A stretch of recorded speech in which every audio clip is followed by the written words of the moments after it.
Hello, magandang araw mga mami. Ang lulutuin natin ngayon ay adobong sitaw na ang sahog ay tofu o tokwa.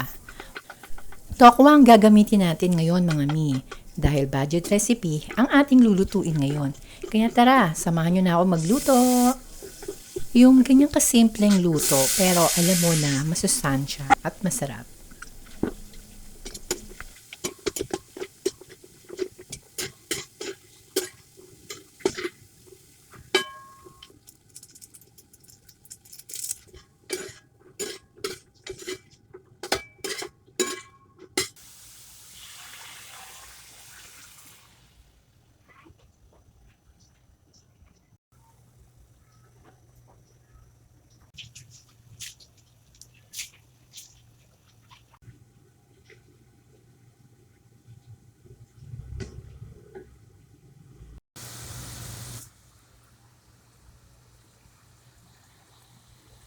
Simpleng recipe na tiyak magugustuhan ng family.